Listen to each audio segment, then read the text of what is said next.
the mystical experience that is the Connie Mack World Series really does kind of light like a spark in the heart and the mind of anybody that goes to Farmington to play in this thing. It's addicting. It legitimately is addicting.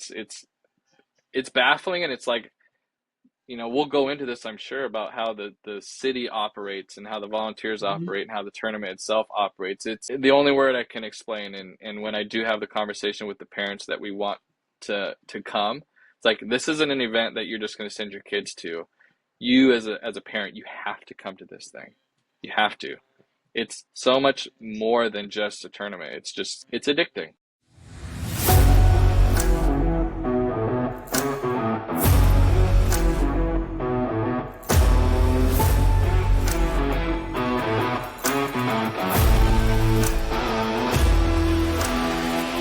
Welcome, folks, to Varsity Pulse Radio. I'm Travis Johnson, your host.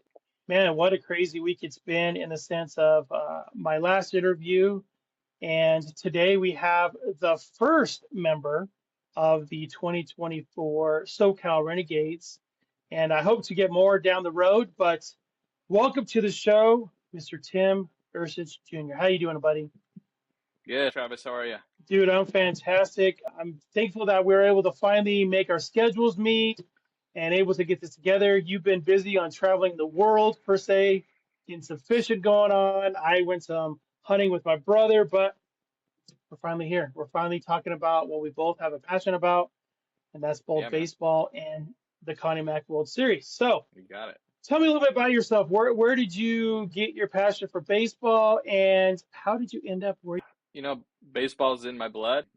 I grew up basically the son of my father, who played in the White Sox and Cleveland Indians organization. One of my furthest back memories of, what's related to the Connie Mack World Series was when my dad, in 1987, I was 2 years old. My dad was an assistant coach for the Mary Star Connie Mack team that ended up winning the Connie Mack World Series. And, being 2 years old, you are kind of a sponge to, life, basically anything and everything that's going on. And I wouldn't say that the memories are, super detailed because, at 2 years old, whose is, but I do have memories of that being something very, very big for not just our family, but our region. Me being as young as I was and, watching, your hero, your dad, fall in love and have such an experience drew me into baseball really quick. I played baseball all my life. I was one of the lucky ones that, because my dad was a coach for a Connie Mack team, I ended up getting pulled up to play Connie Mack when I was 15 years old with my twin brother, who was a lot better than I was. He had all the talent, I had all the heart. It's kind of one of those tug of wars that you end up seeing in athletes. So I was lucky enough to be on the team, which I think is a huge deal when it comes to development. Playing is one thing, but being around players that are better than you is a huge deal. And my dad thought it was important for me to get that dose of reality when I was 15. So I was able to suit up. I didn't play an inning, didn't get that bat or anything when I was 15. But the fire of baseball definitely ignited when I was 15, and seeing what I felt. It's weird when you see 15-year-olds and you see 18-year-olds. It's only 3 years difference, but these 18-year-olds look like, 30-year-old men playing the game that I'm also playing. And I got my first dose of what that level of baseball looked like. So, you know, I get to come back at 16, got a couple innings there. Then I got to see what real baseball was when I was 17, going into the back then, which was the Connie Mack League. This did develop from, a traditional season. You had your summer season Mhm. locally. You had your local league, and you had to win the league, and then from there you had to win your region. You essentially had to go to state to win that, and then you qualified to go either to Arizona or Colorado or something like that. And if you won Right. that, then you qualified for the Connie Mack World Series. So I was one of those lucky ones in hindsight to be on a team that didn't make it. And I know we can get into that a little bit later, but we got to win our season, we got to win our local regional, we got to win our state regional, and we lost in the West Coast regional. And a new fire was sparked because I was 17 going on 18. and off to college I went. Fast forward, getting into sports medicine as a doctor myself. About 7, 8 years ago, I was reaching out and I was kind of wondering whatever happened to the Connie Mack League, because you just stopped hearing about it. And then come to find out the league itself really wasn't a league anymore. It was more or less teams entering a qualifier to compete in the World Series in Farmington. Right. And I'd reached out to some teams that I knew were pursuing that avenue. So, locally being in Southern California, you only have so many options, and I ended up coming across the SoCal Renegades about 5 years ago. And I had reached out and I asked, "Do you guys need any help? I'd like to get back into that level of baseball because it's not developmental at this level. It's very much pro amateur." And again, we can tap into that avenue down the road too. But 5 years ago, I reached out to the SoCal Renegades, who's Cy Petro, and he was very confused because he thought I was my dad. So I'm Tim Jr., Tim Ursich Jr. He thought it was my dad Right. calling, and supposedly and apparently there was some bad blood because Mary Star Connie Mack and Mary Star and the SoCal Renegades had some beef back in the day. So he was a little confused that Right. Tim Ursich was calling asking for an assistant coach position. And then I got to clarify that, and he was very excited to have me out. And 5 years ago, I jumped in, and I immediately was like, aha, yep, it still got that spark, and it's still something that Right. I remember as a player. It's different as a coach, but it still like gives you those chills. And Mm-hmm.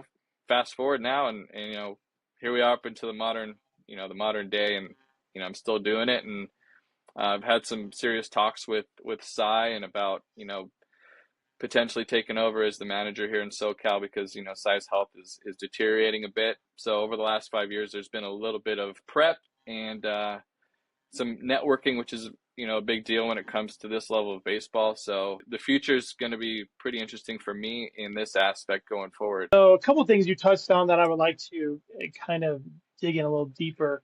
First of all, is you say the Connie Mack League kind of faded away. I feel Yeah. like right now the Farmington Connie Mack League is kind of in that same little limbo. And I don't know if you've kept up with the podcast lately and how things have been changing. We as Farmington as a community is just not, we don't have the resources as players compared to, I gotta say, SoCal Renegades or the Midland Redskins or DBAT United or the Colton Nighthawks, or I mean, you can go on and on with these lists, and every single one of those teams are not coming from a community of 45,000 people. They're coming from an area of hundreds of thousands of people, if not millions, depending on where they're coming from. We're in this little lull right now where we're trying to figure out as a community and also as a baseball community to get to that next level. So the Connie Mack League kind of faded out for you guys. However, the tournament as itself, as a whole, is still recognizable even on the West Coast. For Mm-hmm. example, you guys went to two qualifiers. You guys went to the Denver one. Didn't end up winning that one, but then you came back home and ended up playing at the West Regional qualifier. Mm-hmm. Tell me about that tournament. I mean, you faced some really good caliber teams. I've talked to some of the coaches myself.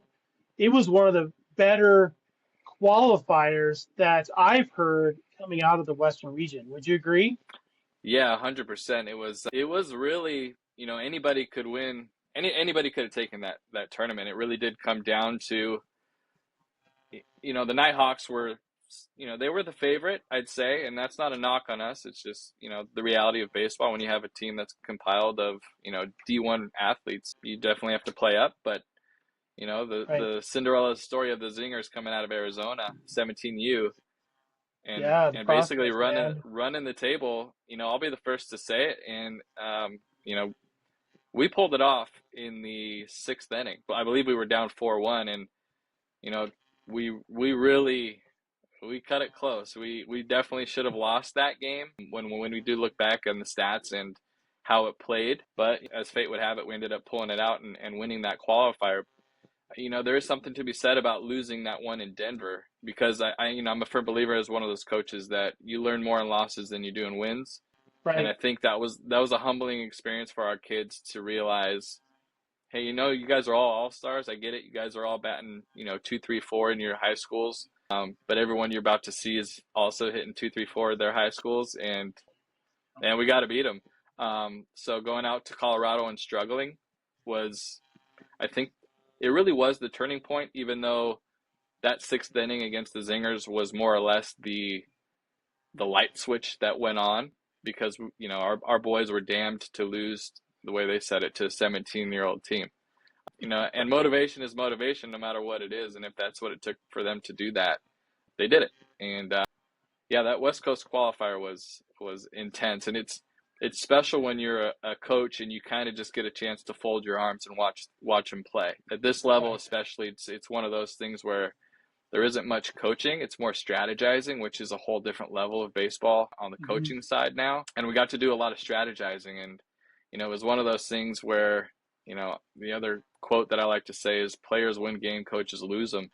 We kind of had to pull back as a coaching staff around the fourth inning of that qualifier and say, you know what, boys, this is yours. Whatever you guys got to do to win, we'll put you in the best position too. But at the end of the day, it's going to come down to you guys throwing strikes, getting those reads on a dirt ball. Maybe you don't get the steal sign, but if you see the ball down, which is what ended up happening in that sixth inning, as a first base coach, if you see that ball down, man, you got to go. We got to get that. Right. We got to get a run, because as that's how rallies start. You got to get that first one. Mhm. And that's what happened. We had a good read on a dirt ball. It didn't get away from the catcher, but it was just far enough away, and we ended up beating that out. And it started our rally in that sixth inning, and we ended up holding on to advance. It was big for us. Right. So the prospects are coached by own It's Zingers. Scott. Scott. Yeah, Scott. Good dude, man. I talked to him quite a bit at the World Series, sat down, just kind of picked his brain about, for one, his industry, the bats, that kind of thing. But I didn't know that was his team. And then I started, it dawned on me as I'm in conversation with him, like, oh, Zingers, why would somebody call their name Zingers unless they're somehow Right. tied into this? And so Yep. we started talking about it, and he says, man, we were so close. We have a solid team, and we were Yep. right there twice. We were right there twice. And he said we just couldn't get over that hump. But man, we learned a lot. We're going to be there next year because I want to be on this side of the field, not behind the bleachers trying to sell Right. bats. I want to be on this side coaching them in the World Yeah. Series. So I feel like that, just from that perspective, is the tournament hasn't lost its luster in the sense No. of you're playing the best teams, best athletes coming out. I mean, this year there was 279 players, 209 of them have already signed to go to college. And that's two things. That Yeah. could be two things. That could be, for one, very good baseball players. But for two, you're talking about these older kids where most of them were 18 years old, 17, 18 years old. Yep. But for example, on your guys' team, you guys picked up what, 4 Colt Nighthawks, and 2 of them were Yep.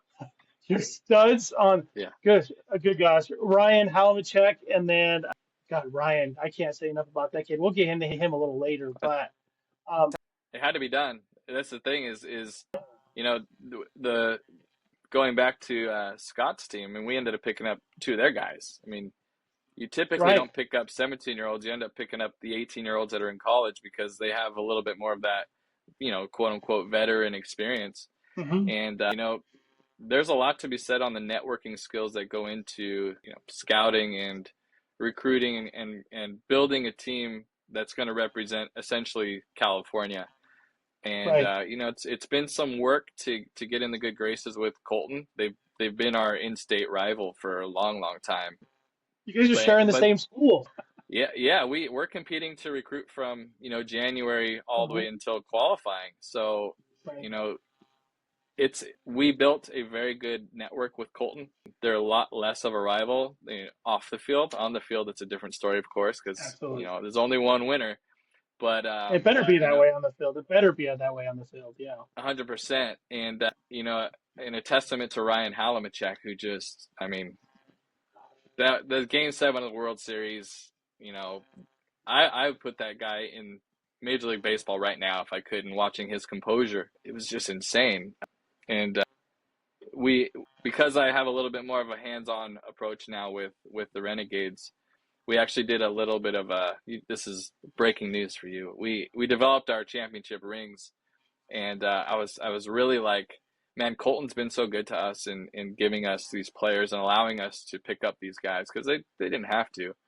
Right. And I ended up reaching out to the Signature Championship ring company that's developing our rings. They're also the ring manufacturer for LSU. They develop their rings. Are super sweet. Oh, wow. Um, All right. but I asked them, I told them the situation, we picked up some kids that really they're Colton Nighthawks kids. They're 2 years, right? They Hmm. played with Colton for Yeah. 2 years. And I wanted to get some sort of a flex and I wanted to give a little bit of a tribute to them. And going back and forth, they're like, what's the name of the team that they came from? I said the Colton Nighthawks. And they're like, wow, this is meant to be because I got something for you. And they sent me these pictures and they said, see this black gem. This is actually called Nighthawk Onyx. I was like, oh my Really? gosh, are you kidding me? So That's crazy. the top of our ring is peppered with these black Nighthawk Onyx gemstones, and the players don't know that yet. But when they do, I'm sure there's going to be some chills because again, our team didn't feel like the SoCal Renegades. We felt like Southern California, Right. and they were welcomed. A lot of kids, because Ryan especially was a little bit older, a lot of kids didn't know him. They knew of him, but they didn't know him. And Ryan came in and immediately was, helping us pick signs. He just went into coach mode, player coach mode. And, it was just one of those things where I wanted to give a shout out to the Colton Nighthawks for their accessibility and willingness and, the off record conversations that we had, especially after Right. that loss to Scott's team.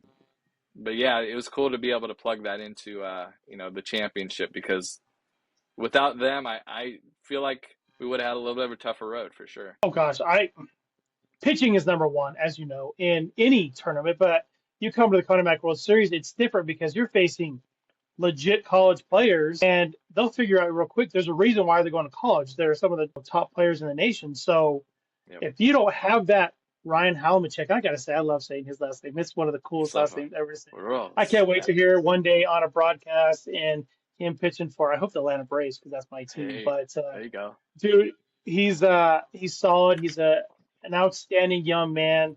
But you're right, his presence on that championship game, Oh, dude, I don't care what you threw at him that day. He was not going to be off of his focus was just spot on.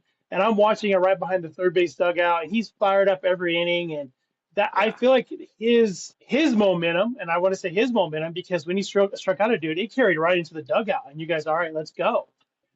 Man, what a leader on and off the field. He's kind of quiet, but man, he leads Yep. by example. You're Yep. not going to have a 20-minute conversation with the kid because he just doesn't like to talk. But when Yep. he speaks, it's well thought of, and it's exactly what he means. The It's a first great, thing great that pickup. first thing that he said to me, because you're still trying to feel people out. It was in pool play. You're getting a feel for the environment and the teams that you're playing, and he's kind of this new kid, and he's kind of just in the middle, not really talking to any of his teammates. And no joke, it was probably after the second out in the second inning. I'm walking by to go get a game ball for our outfielder, and he turns around and goes, "Hey, coach." I go, "Hey, what's up, Ryan? What's up?" He goes, "I got their signs. I got both their offense and I got their steal sign for sure." He goes, "Watch this." Boom. It was the first thing he said to me. So when you talk about laser focus, right? He's He's there trying to to do a win, job. even when, yeah, he's trying to win no He's matter what the cost is. he's there to do a job. He came down. No one asked him to do anything. We picked him up as a pitcher. We found out that he's a fantastic sign stealer, which is an art, on the coaching side of baseball. To the point Right. where I want to, we get the auto bid for next summer because we won the thing, and I'm gonna invite him back as a player coach because he brings that. He's that special of a player that he'll be an asset, just to have on your coaching staff. Even though he can't Right. play next year, he'll be too old. But yeah, I'm gonna invite him back without a doubt. I mean, he was one of the better coaches who wasn't a coach. He was a player coach for Right. sure. So And usually, I hate to say this, but usually that is a catcher. It comes out of a catcher because a catcher's mind is different than anybody else's mind, but then you have a pitcher's mind that's different than anybody else's mind on just how they process things and yep, walk through on how they process a hitter. Or, I mean, as a pitcher, you're slowly picking that hitter apart on how you could be effective against this guy the next time he comes around. The yep, catcher's picking him apart. He's trying to figure out how the defense is playing on this. I mean, so many other things going on, but but when you see a pitcher picking that, he's baseball smart. He gets it. Yeah, it's like that. Remember that Albert Pujols when it was an ESPN commercial and he's the machine and he's like, "Zzz," he's like got the laser eyes and he's like analyzing, dissecting. Hey, there he is, the machine. What are you talking about? That's what they call you, right? Machine? I'm not a machine. Not a machine. The machine, right? Guys, I'm not a machine, okay? I'm just Albert. Whatever. Not a machine. Why didn't you eliminate them, Albert? Shut up. That's Ryan. Right. I'm That's right. convinced of that. Yeah. So it was the future of Ryan instead of Albert Pujols. This is Ryan in the future. I like that. I like Yeah. that a lot. So let's go back a little bit on the Colton Nighthawks. Man, classy organization. Ruben Montoya is just a fantastic gentleman. I love interviewing him when he's out here. He's quiet, same kind of thing, reserved baseball guy. He loves coming to Farmington every year. That's why, of course, they're competing, and you guys are competing in the same, basically, valley every single SoCal. You're pulling from the same players, but there's a reason why players keep coming back to an organization. Without a doubt. Yep. It's not only because of the wins, it's because how you achieve those wins. And if they're continuing to come back, Ryan Halmachek, I guarantee you, the Colton Nighthawks wasn't the only team asking him, hey, you need to come play with us this summer. I guarantee you. And Yep. we keep using his name, but man, he should have been the MVP, honestly. That guy was just Yep. two games in bracket play, and he just shoved it both times. Anyways, the Colton Nighthawks, they didn't make it this year. They did, they went for the West. I think they only played in the West, or did they play in? Shutterfreak captured all the pictures action at the Connie Mack World Series. From weddings to adventures, get your perfect photo package today. Visit Shutterfreak.com for stunning moments. They only play played in the Denver? West. They only That's what played I in the thought. West. Okay. And it's there is something to be said about, the structure of these tournaments. I mean, it's life is so expensive as it is, and you do have to kind of pick, what's my best shot. Being able Right. to go to Canada, with 16 to 24 kids, I mean, it's going to cost you a fortune to try to get in qualifiers like that. Going to Colorado is Right. going to cost you a fortune. And, as a coaching staff, this is why I respect Ruben so much. He doesn't want those kids paying for anything. So he's not going to make these kids feel like they have an obligation to, pay for an event in the hopes that they're going to qualify. So, it's tough when you know that someone like him deserves to be in an event like this every year. Right. But the financial play of being able to go to all these qualifiers is a big, big hurdle. And I think that's why, it's not anyone's fault. It's just the name of the game. It is what it is. Yeah. But I think this is why you're not seeing too many new teams develop. They see the cost of tournaments locally and they compare that to the cost of tournaments, out of state, and it's a no-brainer for them. If they can get into 2 or 3 tournaments at home versus Right. one in Colorado, they're going to play in 3 or 4 at home. But the mystical experience that is the Connie Mack World Series really does kind of light like a spark in the heart and the mind of anybody that goes to Farmington to play in this thing. It's addicting. It legitimately is addicting. It's baffling, and it's like, we'll go into this, I'm sure, about how the city operates and how the volunteers operate and how the tournament itself operates. It's the only word I can explain. And when I do have the conversation with the parents that we want to come, it's like, this isn't an event that you're just going to send your kids to. You as a parent, you have to come to this thing. You have to. It's so much more than just a tournament. It's addicting. Stay tuned for a huge announcement at the end of this podcast. Trust me, you won't want to miss it. And now you got parents they're connected with the foster families out there, the host parents out there, and they want to come out next summer to just hang out. Their kids are done, Right. they're graduated, and they want to come out next year to experience it as friends and alumni now of the tournament. So Right. this is going back to Colton. I wouldn't say it's a financial burden for them, but as a testament to Ruben and Scott Combs, they just don't want to put that stress on their kids to feel like they're financially obligated to do it. So Right. kudos to them for having that respect and being able to pick up some less affluent players that just want to play the game and play it at the highest level Hmm. possible, which is what they do, and not make them feel like they have to pay for socks and jerseys and stuff like that. Right. And man, we can dive in. You touched on like 30 different things I would love to dive in, but I'm going to dive into one particular is the cost of tournaments. That's a huge thing. Absolutely. The one thing the World Series does is help a little bit on the financial part because they know how much it costs to come out to the middle of nowhere in Farmington, New Mexico. It's not a cheap little easy bus ride. In fact, we don't even have a bus station here. Mm. It's just the middle of nowhere. But as you said, it's worth it when you come out here and you finally make the World Series.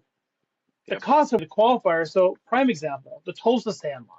They're one of the teams one of the last four teams in the tournament this year and played fantastic. They went to 3 qualifiers to get back. So they went to the Ozarks, got to the championship game and lost to the Acadiana Cajuns. They're like, well, crap. Well, now we have to kind of get ourselves all put together. They thought about going to Denver, but didn't because they had a couple of injuries they had to deal with, and vacation wise, it didn't work out. So like, all right, let's go to Dallas. Well, from Tulsa to Dallas ain't that far, but still the cost of getting in the tournament, putting all your kids up in hotels and Yep. dot of all of those costs for a 6-day tournament. Well, they go down there and they got down to, I think the quarterfinals, got eliminated. Okay, well, we just spent X amount of dollars. We didn't accomplish what we want to. Let's go back home and we'll go to the South Plains Regional, which is right here at home. And, talking to Dylan Taylor off air, and he says, if we wouldn't have went to those qualifiers, we wouldn't have won our qualifier because it prepared us for this qualifier. So, yeah, they spent all of this money, Yep. but, man, by them getting back into the groove of things, and they're like, hey, well, now we're home, boys. We've got to win this. We have the Oklahoma Express we have to go against. There's the Indian Majors. They ended up not playing in it, but you're playing against some legit baseball teams that heard because of the Indian Majors a few years ago. Do you remember that team? Good gosh, that team was ridiculous. Anyways, Oh yeah. we don't need to go down that rabbit hole, but that team was 40-0 that year. It was they were nuts. unreal that year. I love them too. Yeah. They were like genuine people too. You're like, Absolutely. I'm playing against them and I'm rooting for them because they're so nice and genuine people. All of them were like just yes sir, no sir. The whole fantastic organization. But the cost of tournaments are not going to go down. In fact, if they do anything, it would go up anytime soon. So if Ruben's able to continue to be competitive and stay in the Western Regional qualifier, man, more power to him. And he was right there. He was in the semifinals, right? He ended up losing to, was it the Zingers? Zingers. And I have a feeling we're going to be saying that name for the next few years, which is great for Scott and his organization. They had 16, 17-year-olds. Yep. Yeah, so they're coming back young Arizona boys that know how to play baseball, and God, I love seeing it. It's growing, and I know we're going to continue to grow and be more regional. I'm hoping they're able to open up another regional next year. They're talking about it. I don't know if it'll happen, but what a crazy thing is there were 6 teams from Texas that made it to the World Series, and some people are upset. I'm like, dude, 3 of these guys traveled like 3,000 miles to get here. More props to them if they're able to do it and can afford it and win. Dude, more power to them. The other 3 were auto bids, but man, fantastic. So let's move back a little bit. You said that the Connie Mack World Series, in a sense, is addicting. I'm going to echo that. I'm not on your side anymore. I just do the radio, that kind of stuff, but I get to interview people like yourself and coaches like Dylan Taylor and, of course, Sai. And, Sai is always thankful about coming out here and the players. And what impresses me the most, if the tournament wasn't worth it, why spend all of this time and energy trying to recruit teams to come back year after year after year? So tell me about it. What is the one thing that makes this tournament better or different than any other tournament that you get to play in? It's definitely, it's an emotional vibe. It's you feel like you're playing for people. It's one thing to play for your team and your teammates in tournaments, but it's totally different when you go somewhere and you don't know anybody that's attending and you look up and it's sold out and they're wearing your shirt and they're begging you as you're just running to the bathroom, hey, can I get a ball? Can I? And it's like, I wouldn't say it's shock, but it's so humbling that you almost Right. feel like you're playing for somebody. And it's, a lot of most of these tournaments, and I'd say probably 99.9% of the tournaments, showcases, all these things that are huge money makers, they don't give this. So when players get a taste of, oh my gosh, like these strangers are rooting for me to succeed, you do feel like a Major League Baseball player. And it's damn near impossible to explain that to the point of, good players understanding it and being like, yeah, that sounds great, I'm in. The only way you get a chance to have it sink in is they got to go and they got to experience it, because every time you get I had 2 years ago, I had a player that came out. He ended up getting hurt, a little banged up, and he ended up getting a pinch hit at bat in the last game that we lost. I think it was like we were losing 8-2. It may have been against Colton. He got a pinch hit at bat, and I believe he got a base hit, and he was standing on first base. He was pissed because he thought he should have been playing the whole time, which is, it's an athlete. And he kind of turned his back to me. I was coaching first base at the time, and I noticeably turned his back to me and kind of was looking at the scoreboard and, kind of panning around. And he turned back towards home plate, and I noticed he had what looked like a tear running down his face. And I was like, hey, man, you all right? I figured maybe he was hurt or something. Hurt. And he goes, man, coach, I thought you were lying. And I was like, lying about what? He's like, this is awesome. And legit crying at first base, and all he got was a pinch hit. And I get chills telling that story, and that's the spark. Like that's what this tournament does to these players. And it's tough for me on this side of it to tout the tournament, because I feel like I have to sell it, and that will probably be a good feeder into the next part of the conversation. But this tournament is so special that it's unfortunate that more players discount the opportunity, and it's purely based on them not knowing.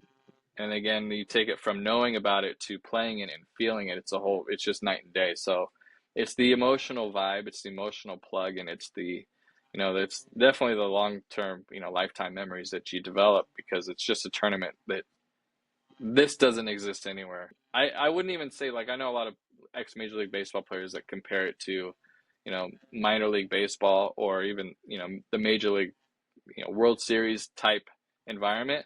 But I think it's even more than that, because this is amateur. These kids aren't paid to go, and they're hometown heroes walking into a city that they've never been to, which is, it sounds like an Weird. oxymoron. It does. Right.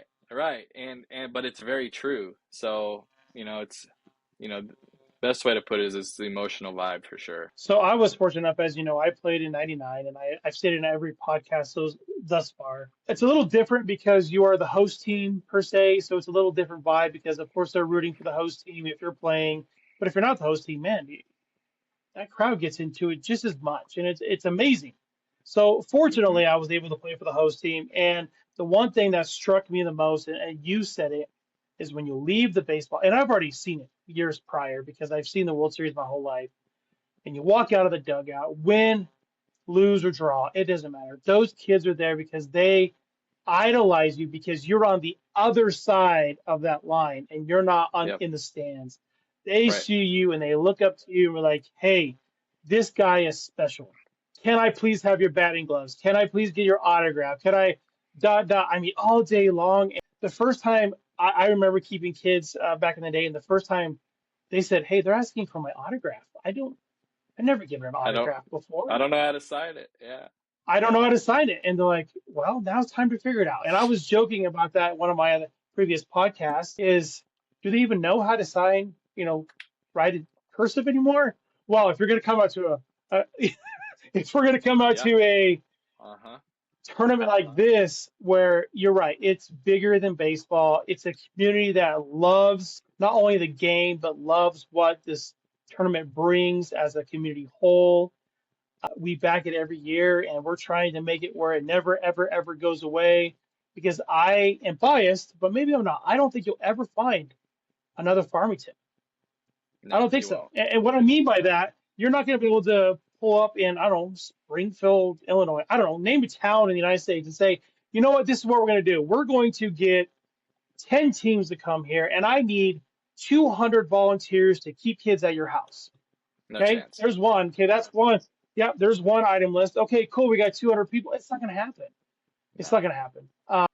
And that's another dynamic that the lasting relationships that you make by coming into the World Series is things that you can never match. You can't measure it. You can't put it on pen and paper. It's just there.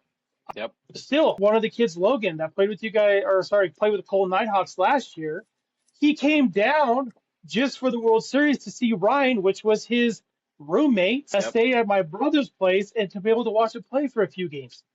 Yep. Who does that? No. Who does that? Yeah. That people that do that are the ones that got the addicting bug. They got the feel addicting the bug.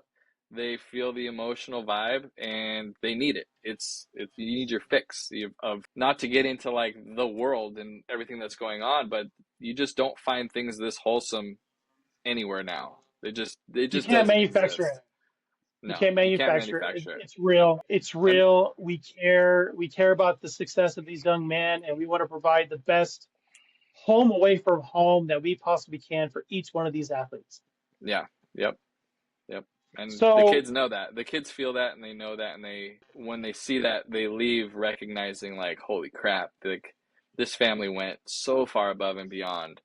Like these volunteers went so far above and beyond that they all did this for me.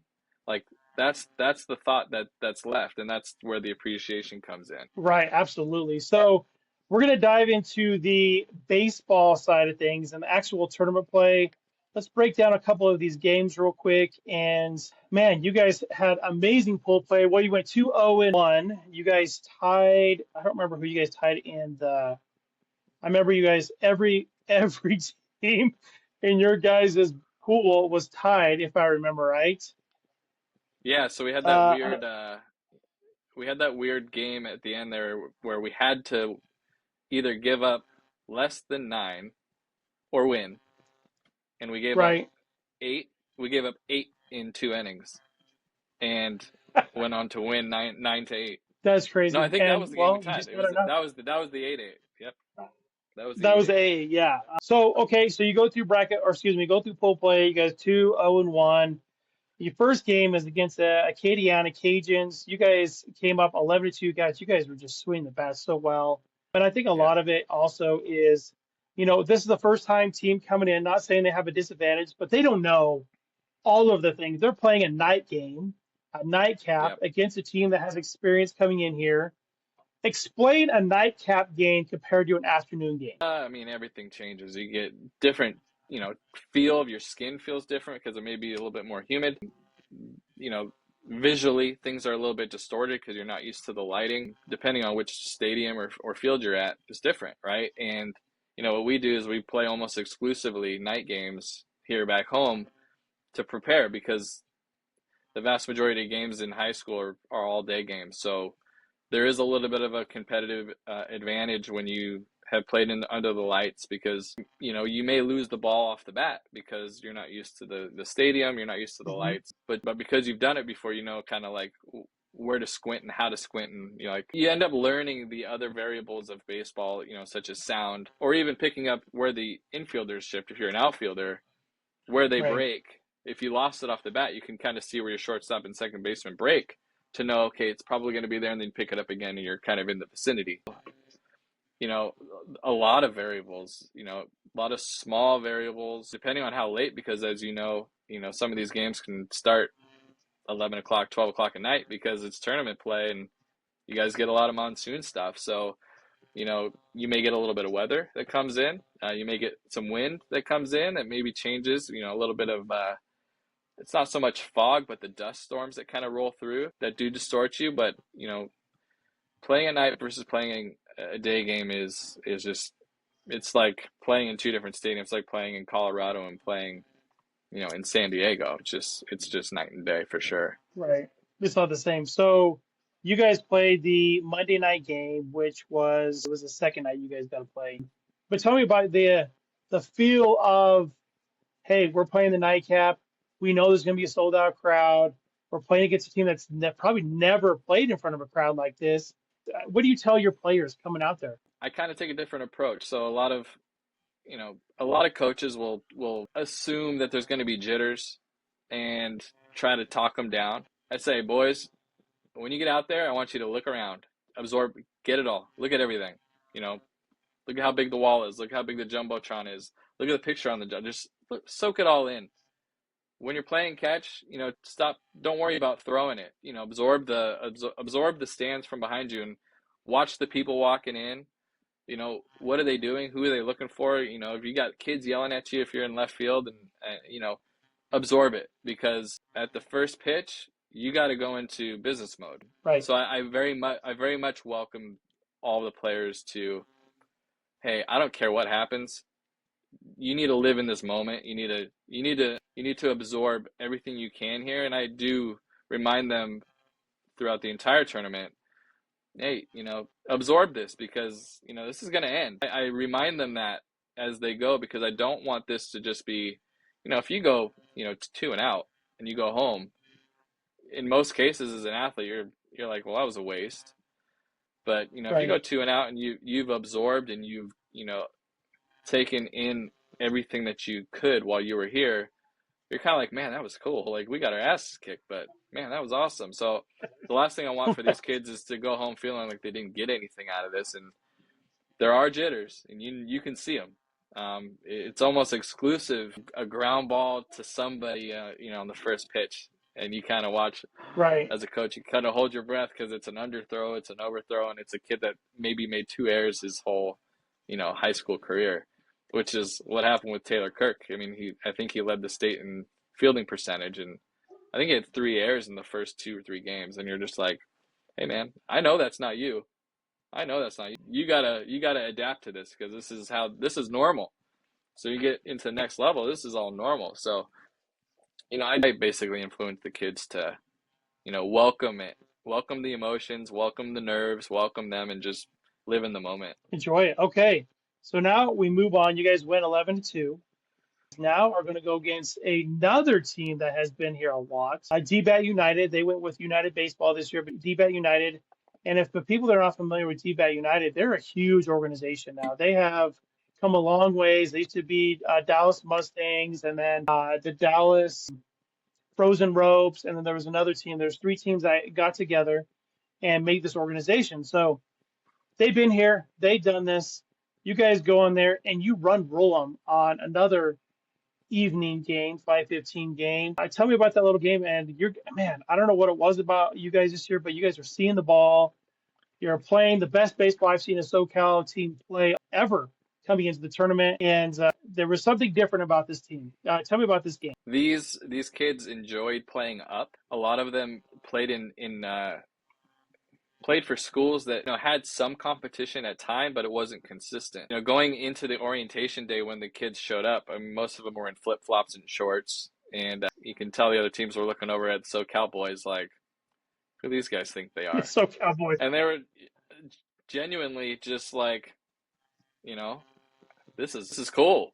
Like, and that was the energy that they took into it. Nothing was ever too big. There was never, they were never down. It was just like you said, it was a very special group where this was just our game to lose. And if we just play within ourselves, we don't try to do too much, and I trust the guy behind me is going to pick up where I maybe didn't. If I struck out, I'm not worried about it, because I know the next guy behind me is going to get on. That was the confidence that SoCal had this last summer, and I'm sure it was palpable. And I'm sure you guys just saw the swag. It was like, man, these guys are just.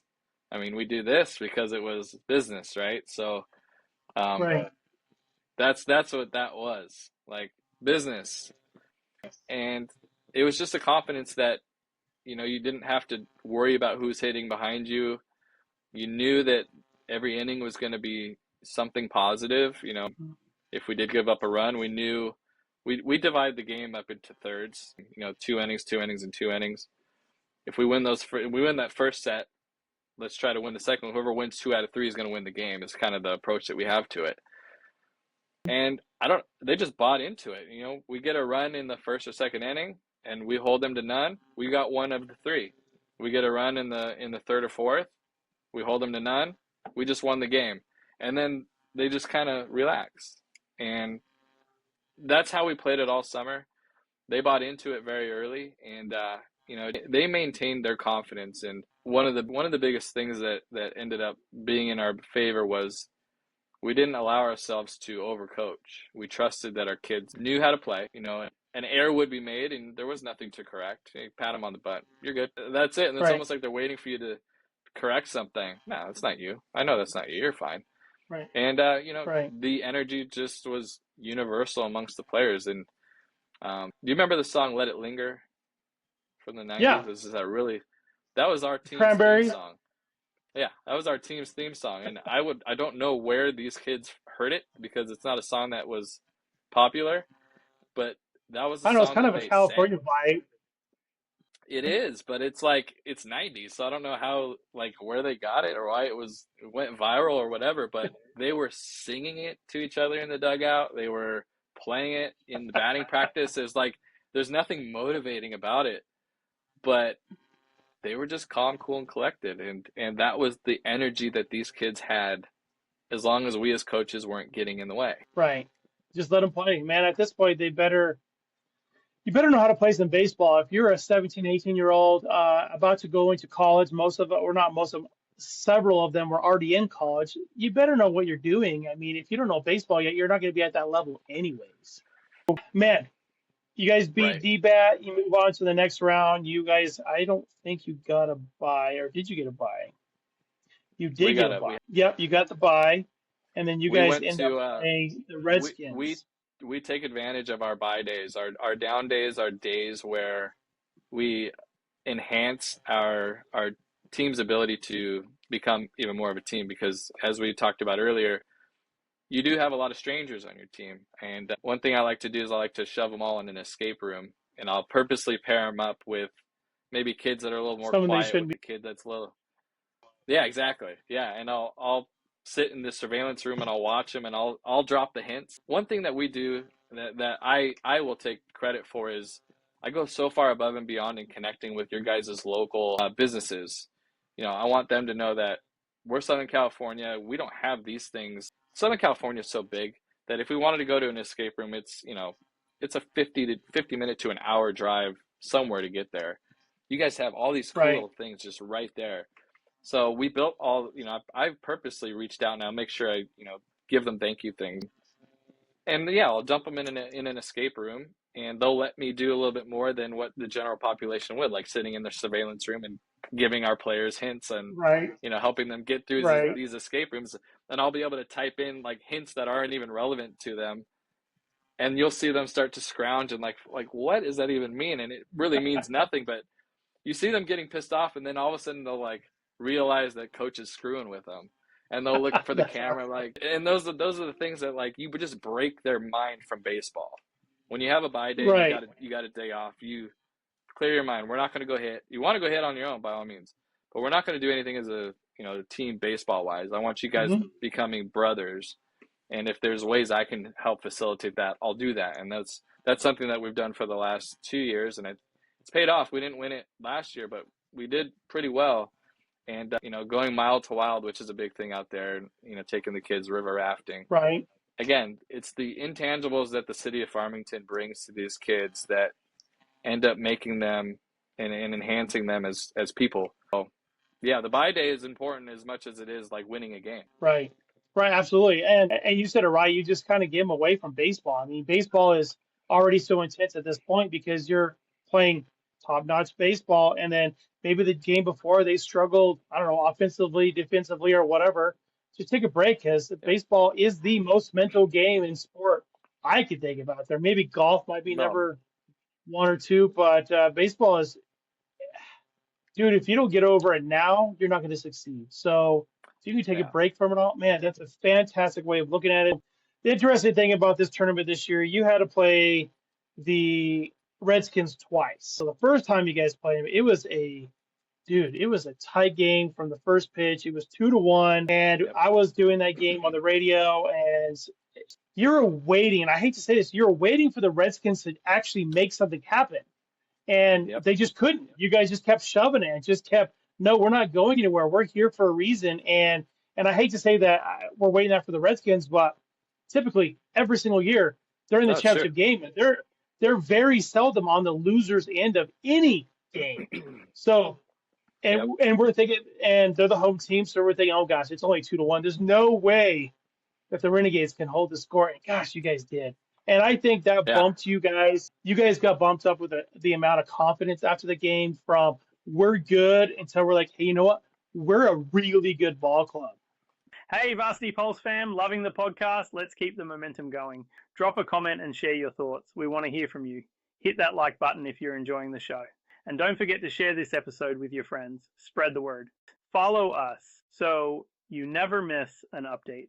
You make this possible. Let's grow this community together. This is Varsity Pulse Radio, where we talk baseball and talk Connie Mack World Series all year long. We like to prepare them for Midland. We like to kind of use Midland as our rabbit. I tell them, they're the Yankees of this thing. Who doesn't like beating the Yankees? They're going to be the bad guys. Let's just make it clear. They're going to be maybe a little bit more egotistical than you're used to, but they have a right because they're freaking good. They're just, you look down their roster and where they're going, they're good baseball players. So our kids just, they didn't buy into it is really what I saw. It was like, hey, they got to still hit the ball and they got to still, beat out a grounder, and luck is a big deal. You got to have luck. We made some plays that you're like, is ESPN covering this? Because that's better than a Major League Baseball play.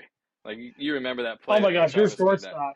That catch down the right field line. Absolutely. You're like, oh my, it's insane. Just insanity. But, when things are clicking, that's how they click. Absolutely. And you guys found it at the right time. You guys played some good tournaments beforehand, but man, you guys put it all together. Well, it's really a new team because, like we said earlier, you picked up some players that are not used to your team dynamics, and you're throwing him into the bunch of all this, and then, hey, let's go play baseball.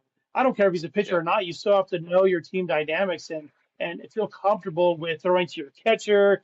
You got to feel comfortable with the guys behind you, and it just worked. But a lot of that, it shows it's prop to you guys because, for one, you picked the right kids. If you don't pick the right, he could be throwing 98, but a jerk. I don't want a jerk on my team if he's I don't care if he's throwing 98 or 106. I don't care. I don't want that guy on my team because he's going to bring the rest of us down just because, he's entitled or, whatever the case may be. I'd rather throw the guy if there's 91 and he's a good kid. He's coachable. He wants to win as a team. And let's go out there and put this guy in the mound and give him a chance to win. And gosh, you guys did that over and over again. And of course, we go to the championship game. You guys put Ryan Halmachek on the bump, like we mentioned earlier. He shut out the Midland Redskins, and there was a few times in there I thought you guys were going to run roll him because you guys just kind of kept adding some.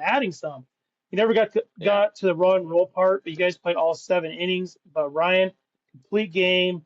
I think he had 10 strikeouts, if I remember right. Something like that. Yep. And my speech to the kids going out for that 7th inning was, man, I don't care if you feel like you got to win this for yourself, but if there's one guy you got to win this for, it's that guy.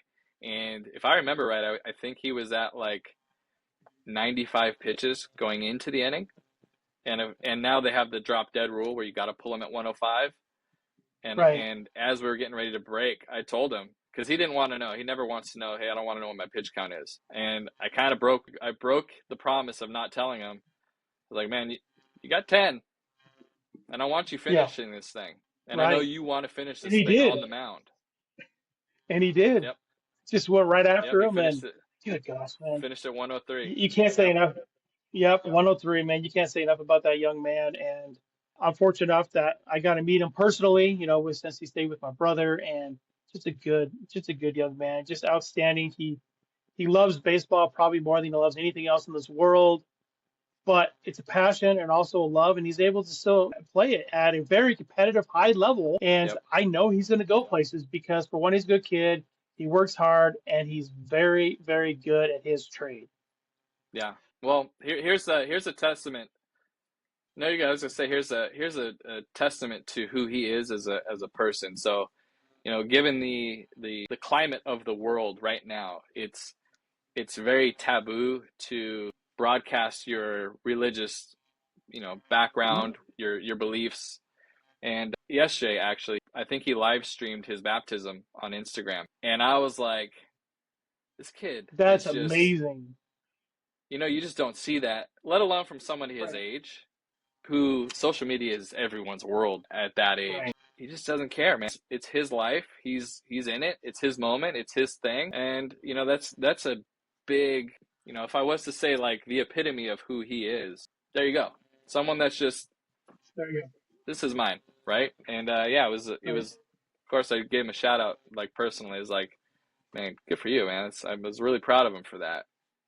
Hard to do in a world Absolutely. like that we're living in today, for sure. And I'm sure he'll get some flack, but maybe he won't. Maybe he has the right people around him right now, but there will be people that will say something, and that's just part of it. But Yep. man, what a great job. What a great young man that just, hey, this is me.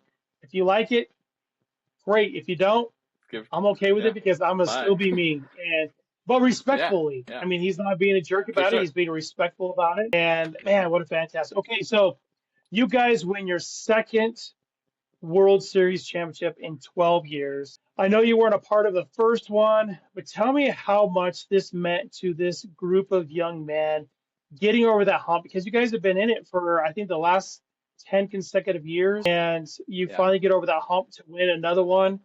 Tell me about how your team reacted to it. I mean, yeah, we see the celebration, but there's a celebration, then there's the actual, you're feeling this, I just won the Connie Mack World Yeah. Series. It was, going back to the prep of going through these qualifiers and not having it be easy. It was 6-0. Or 7-0, I think is what 6 or 7-0 is when it ended at. Six But nothing. Yep. 6-0. Yep. you would have swore that was a 1-0 game going into that bottom of that inning. Our dugout was, every pitch was like, please be a strike. Like these kids were Right. anticipating it, and it was special for so many things. So you like I mentioned earlier, my dad won it in '87. My dad was out there with me. He also had my nephew come in for the same reason, who was 16. God bless him. He's a great baseball player Yep. in Montana, but got shocked to see what talent looks like from the dugout's perspective when he came down. So, Right. on a selfish level, we had my dad, Boomer, you got me, and you got my nephew. So you had 3 generations of, he won in '87, he won it again with me and his grandson on the field. So there was that selfish component of, man, this is special. And then you got these kids who, basically thought they were going into I wouldn't say just another tournament. They knew it was going to be big. But I think as the tournament went along and they started to absorb the energy of the fans, they also realized that they were making fans as the tournament went along. So they kind of had this swagger of like, yeah, I see a little bit more Renegade shirts out in the stands. Like, we're converting fans here. This is cool. So, as much as they wanted to win it for one another, they were definitely like getting the vibe from the the energy of the stands. But what made it super special was we had our Nighthawks players. I think we had 3 who were there last year, and they were so close. And man, they wanted it because they knew they're not going to get another chance after this year. And I think Right. that resonated the rest of the group to kind of be like, hey, wait a minute, okay, this kind of is a big deal. So going into the bottom of that inning and wanting multiple things, we wanted Ryan to finish, and we wanted the shutout. We wanted the shutout bad because, again, it's like shutting out the Yankees in Game 7 of the World Series. And Right. getting it, Right. it was almost like they knew, that's it. The summer's over. We can go back to being kids. And you saw Jude run out with the cowboy hat, waving the American Mm-hmm. flag with Scott's kid. Zinger kid came running out with California flag, I believe. I may have that backwards, Right. but one of them had the cowboy hat on, one of them had the California state flag on, and they were just like Little League World Series kids now as 17, 18-year-olds at the Connie Mack World Series as adults. And it was their moment to be more or less in the moment. And going and getting them in that powwow, going out to the to the bottom half of that inning, I reiterated everything that I told them all summer. You know, when you go to your position, look around. Don't worry about taking your Hmm. ground balls from your first baseman. I want you to just look around. I want you to look at Midland. I want you to look at the fans, and I want you to look at your dugout. This is your moment, and I'll be damned if we do anything as coaches to put you in a position not to take this thing home. I reminded them that, you know, their parents came with them because we had the majority of their parents came out. And I reminded them, this is probably going to be the last chance that, you know, for those of you that are going away from home, that you're going to have your parents there watching you win a championship. So, you know, don't take this for granted. Live in the moment, and let's take a shutout championship down to Ryan. And Right. man, they got amped. I mean, if you go back and watch the break, when they broke in front of the dugout to God, it was the most energetic that they had, and you wouldn't have known that was a 6-0 game. Right. So now they're world champions, and we're talking about we're going to try to change gears. And congratulations to you. Congratulations to all the hard work of your players. It takes a family to make this happen. Congratulations to your foster families as well, because if it wasn't for them, I don't think this tournament would be where it's at. But let's Nope. switch gears a little bit. Let's go on what the future looks like. And what I say by that is you are working with a couple individuals for a documentary about the Connie Mack World Series. Yep. So first of all, if a subject is so important to you and has made such an impact in your life that you're willing to go out, find people around you saying, hey, we need to document this. I was fortunate enough to meet the young man, talk to him a few times. He's Probably filming. Daniel or Jacob, yeah. Yep, Daniel, and he's filming everything going on in your guys' dugout and everything around too. And you guys are playing a couple. You're following a couple players up to this point, and I've seen the trailer of it. It is fantastic. I'm so excited. It gives me chills, down my spine every time I watch it. Of course, I'm a huge Connie Mack World Series fan, but for two, I'm a baseball fan. And you and I are on the same page, and you inspired me to do this podcast a year ago. You didn't even know. Nice. I had no clue. Yeah, that's awesome. Well, you did because you interviewed our family, and I saw the passion in your eyes. I'm like, gosh, I have the same passion. Why don't I share it? Sure, I share it on the radio for 10 days out of the year. Man, I love this so much. Why don't we get the word out more so I can echo what this documentary is going to do? So talk about, for one, how you got to that point of the documentary, and also how in the world is that thing going? It's, I mean, when you ask for a storybook start, you couldn't have asked for anything more. I don't know if it was good or bad in terms of, serious stuff. Look, he could vouch. The addiction that is the Connie Mack World Series is an itch that you just can't scratch. He scratched it twice, he said. It was a little disheartening to find out that, it was my four years going back and hearing that there was a documentary being filmed, not seeing the product. I'm like, getting the fire every year that I go back, it's like reignited. And I'm like, Right.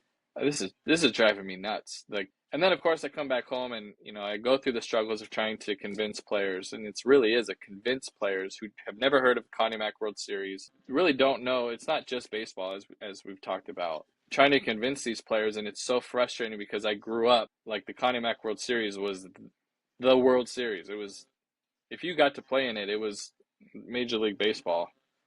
And now fast forward and having to try to convince players who have never heard of it, I'm like, something's wrong. There's just, I understand that the sport is saturated with club teams, travel teams, showcases, and it's unfortunate that this event has to compete. And I put that in quotes because it's you're not competing. It's more or less getting the eyes on this event that's been there this whole time.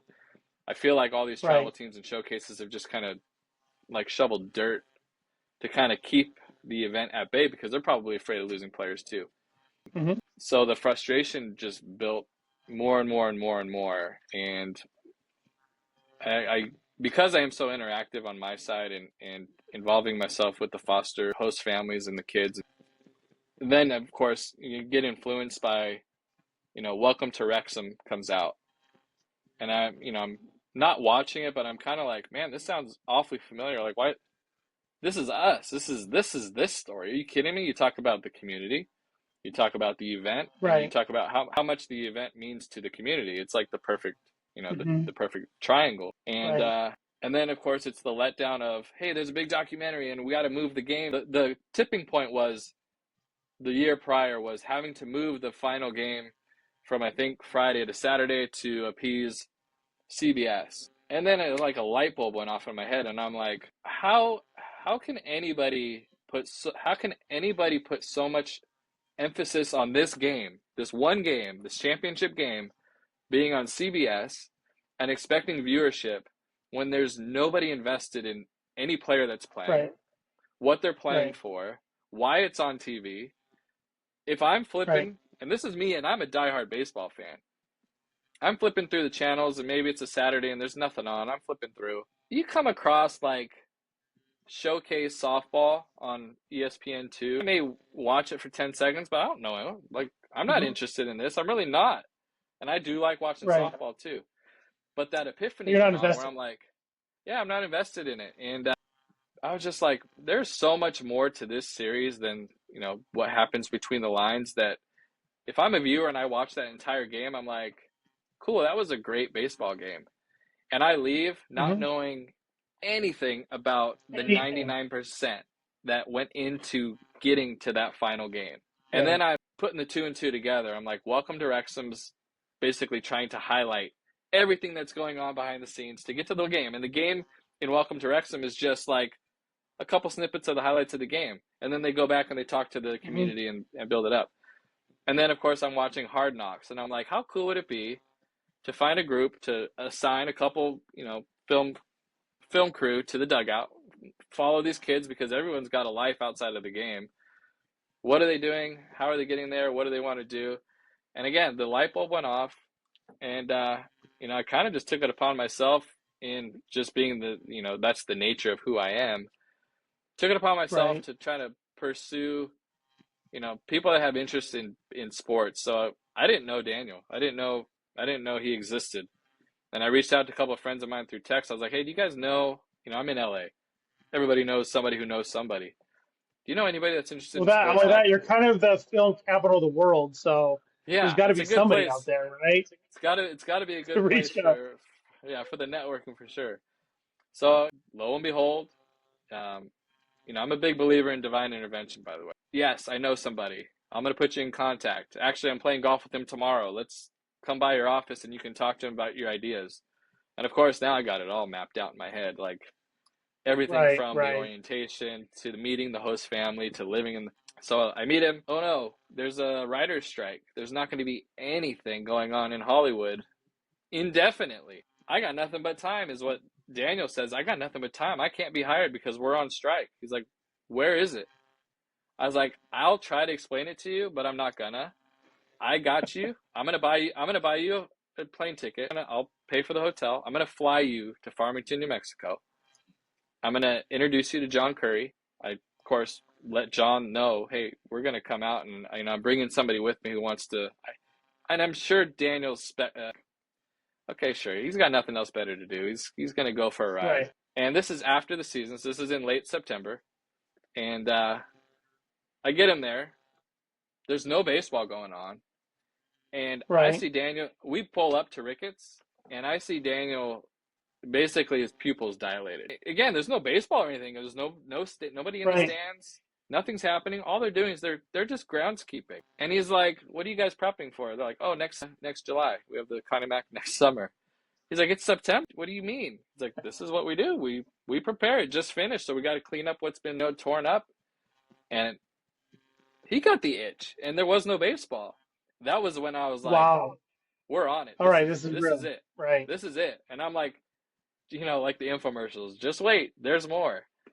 So then I'm like, I want to introduce you to one of the host families. I took them to the Bandy's house, and I was like, I want to introduce you to some of the host family. What's the host families? I'm like, I'm gonna let them tell you because I'm not gonna tell you anything. I'm just this little connector between them. Boom, pupils dilate again. He's like, this is a thing, like in modern America. This event, like staying in people's homes, like in LA, you can't do that. That's big no No. no. Like it just is like, how is this still a thing? And not only is it a thing, it's thriving. It's a big thing. And we left, and he was like, we got to call, so-and-so, and we got to get the production company. I'm like, just Hold wait. on. There's more, because there's still baseball to be played.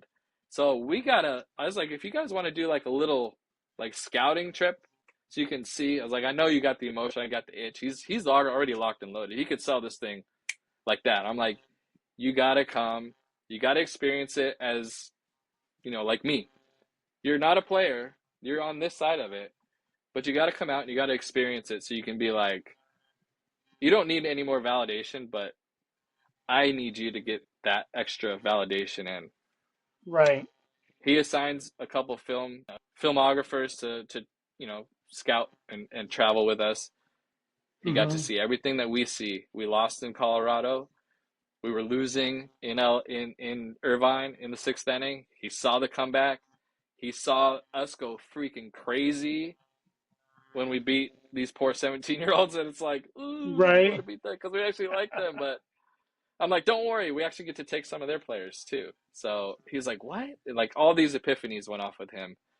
And then, fast forward, and he comes out to the Connie Mack World Series for the first time, and he's like, he's like, how has this not been picked up? I'm like, I don't know, man. It's in your court I now. don't know. Yeah. And here we are. Well, he had Daniel stay at his house. So that should tell you enough that he is excited. And I think the pull for him is, this isn't just the baseball.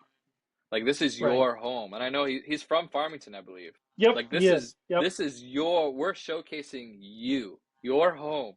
Right. Like, everything, all the grounds that you've stepped on your whole life. And just as life is, as much as you want to keep things the way they are, things have to evolve, whether you like them or not. Right. Right. And I do think that they're at a little bit of a turning point, that, he had that health scare, of course. Hmm.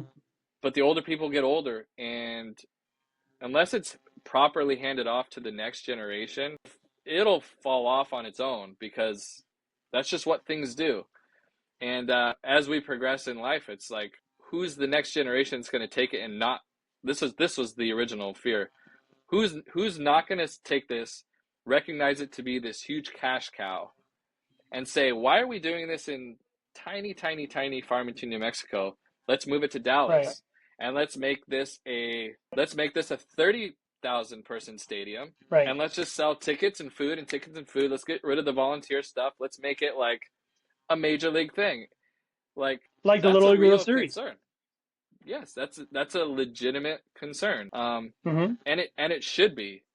It would be neglectful for it not to be. And I think having the conversations with the locals is starting to try to drum up. Like we talked about a little bit earlier, the host, or the host team kind of drama that's Hmm. starting to get kicked up. And it's a complete catch-22. But it's proof that it evolves, whether you like it or not. Hmm. It just does. So you have to adapt with it. Absolutely. And if you don't, you're a dinosaur. And I hate to say that, but dinosaurs died for a reason. Yeah. And we don't know the exact reason, but we know that they're not here anymore. And we don't want to go that route. We want to keep this tournament stronger than ever. We want more teams being willing to go to the qualifiers to get to the top 10 teams coming into play in this. And maybe even top 12. I don't know. I mean, when you start talking about 12, the brackets get all crazy. But Yeah.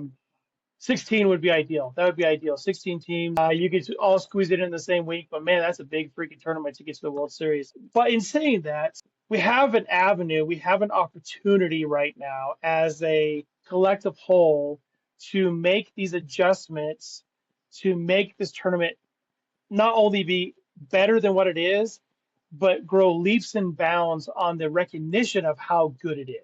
Everybody likes watching the Little League World Series because they're 12-year-olds and are out there playing baseball on the highest stage in their entire life. But I'll tell you what, a lot of those 12-year-olds won't make it past high school baseball. They won't Yep. go to college.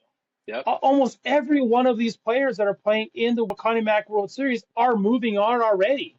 And Right. this is Yep. their time to shine in almost, I don't want to say recruiting wise, but Yeah. You're right. It is. They get to showcase themselves as personality. Yeah. Scouts need to know who they're getting in bed with. And the way that college itself in all sports has evolved, these kids are assets. And unfortunately, college has become a business. And eventually it's going to spill over to baseball. We watch it with the NIL when these kids are now entering the portal and they're making $200,000 to go play at Florida State as an amateur because Right. that's the new NCAA rules. So it's just a matter of Right. time before these colleges who recognize these kids to be commodities are going to do risk management and say, what's the personality of that kid? He may be the best talent, but I can't bring in somebody who's toxic, who doesn't get along with their team, who's Right. going to make our business look bad. And that's Right. the recruiting that we kind of do lean on, how it does enhance them. And then on the opposite side of that, you do have these junior college kids that maybe have not been seen, who get to perform against the next level, who, by the way, Travis Curry, who was our second baseman, was slotted to go to, I believe, Orange Coast Junior College. Mm-hmm. Got a call from, I want to say it was TCU, on our drive back from the Connie Mack World Series. TCU's head scout was there. Hey man, where are you going? I'm going to do a JC. I want you to go to a JC in Texas because it's so late in the summer, and I'm going to take you next summer. If you're willing to do that, I'm going to take you next year at TCU. Guess where he is? He's prepped He's to in go to Texas. TCU. Yeah, he's in Texas. Man, that is incredible. I mean, I'm just baffled right there. I mean, that shows testament. And for a lot of the fans, we know there's scouts there. We know there's scouts there, but you don't know who they're scouts with. Prime example is OU. They had their head coach said he has 16 players playing in the Connie Mack World Series. He had 16 players. Some were on That's Midland, nuts. some were on Yeah, D-Bass, that's some wild. on Tulsa. Are you kidding me? He says, yes, go play in this tournament. This tournament will get you geared up. And he comes out for 3 days and Yep. watches his players play His to kids, see yeah. who in the Yep. world did I just pick up. These are my kids. I have Yeah. this freshman It's class coming up, and they're playing on the top stage. And when I counted all the players, I'm like, no way. I had to count it 3 times because like, there's no way. There's that yeah. many OU kids out Yeah. here. Yeah. And then you look at it It's and a you're like, test. all right, It's a there's a test reason why sample. they're here. Yeah, it's a test sample. Yep. And if you can play in front of these big crowds, you can play in front of You can play top-notch against them. competition. You know they'll be, Yep. you'll be just fine going into D1 or JUCO or Yep. whatever college you're going to. If you can handle this, you can handle anything on the field when you get on my team. Yep. I'm excited, probably more than, maybe not as much or maybe not more than you about this documentary, because it fueled a fire in me, like I said earlier about this podcast. And I have people scheduled the next coming weeks just talking about baseball and the World Series and how it impacts them. And I know that the list will never go away. And the reason why it'll never go away, Yep. there's always going to be players that go through the World Series. They are deeply impacted by this tournament and all it entails, including foster families. And prime example, man, Manny Ramirez. Dude, he played in the 90s, right? And Yep. his family were the McGee's. I went to high school with the McGee's family. He called them mom and dad. He went out Yep. there, was out there for 2 years, and every year after that, he would invite him to go watch him play at Fenway Park or go watch him play at, Yep. depending on where he was at the time. And name one other tournament, name one other event that you'll ever have that much impact on a player and a family, not your family, not the player's Yeah. family, but as a community's family, than any other thing that you won't find it. You will not Yep. find it. And that's why I'm doing what I'm doing on my end, and that's why you're doing it on your end. And Yep. do you have any idea about time that might be released, or do you have time frame or anything like that? I talked to them this morning because I let them know I was going to be on an interview with you. Of course, they're always like, "Oh, we wish we can. We want to be there. We want to record it." I'm like, "It's okay." But as far as I know, they're in editing right now, so they'll put together. What they're doing is they're going to put together a pilot season because obviously we have so much content, and we have a second editor who's Right. going to make another sizzle. The goal of this thing is to retain creative control because you don't want like an MLB network coming in saying, "I know that this is cool, but we don't want that."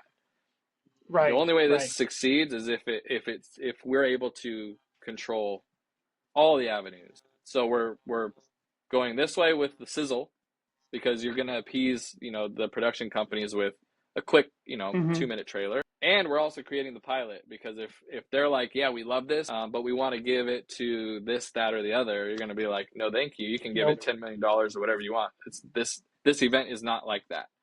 Then we've at least developed the pilot season where we can actually sell that to a production company and say, we got the whole team.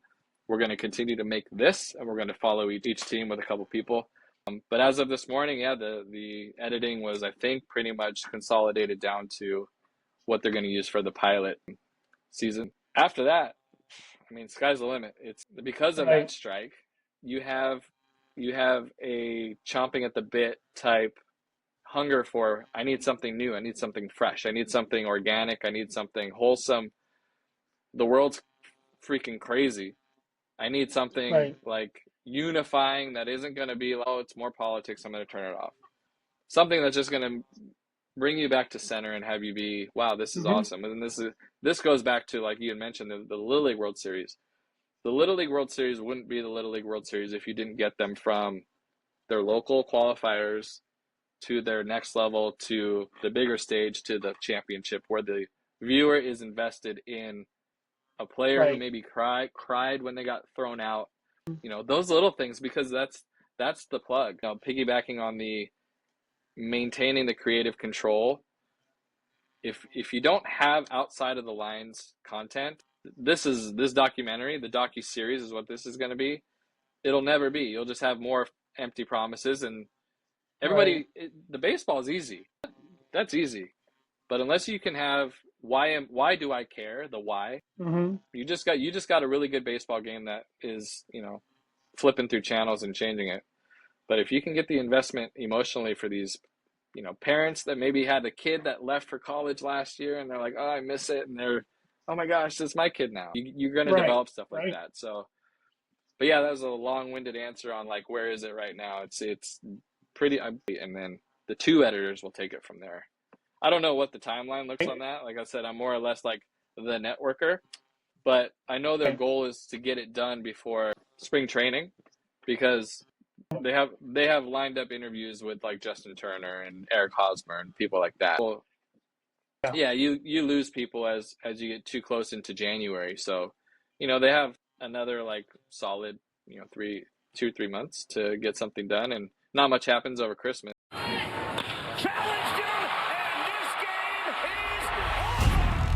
A roaring round of applause from across the country in El Segundo as their Little League team wins the World Series for the first time ever.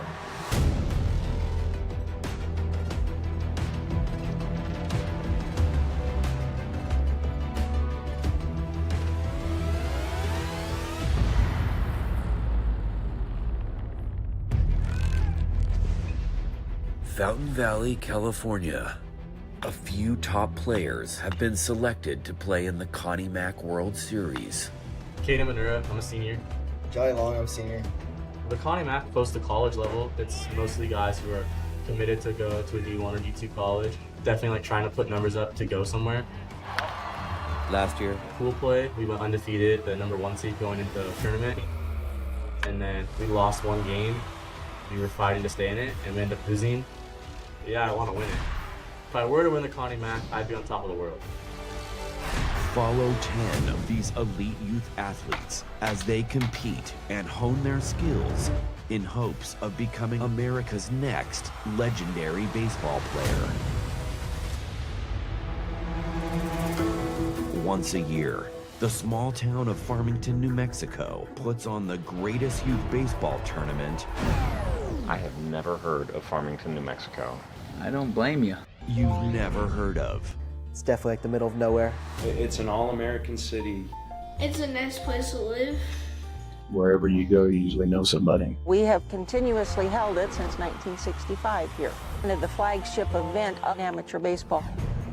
For the past 59 years, Farmington has hosted one of the greatest kept secrets in all of amateur sports. Because the tournament gets better and better every year. Mookie Betts and Max Muncy, Paul, the head coach, has said, you have to come to the Connie Mack World Series. This was the best tournament facilities until I got to the major leagues. In terms of amateur baseball, there's nothing like this. The Connie Mack World Series is the best kept secret in America.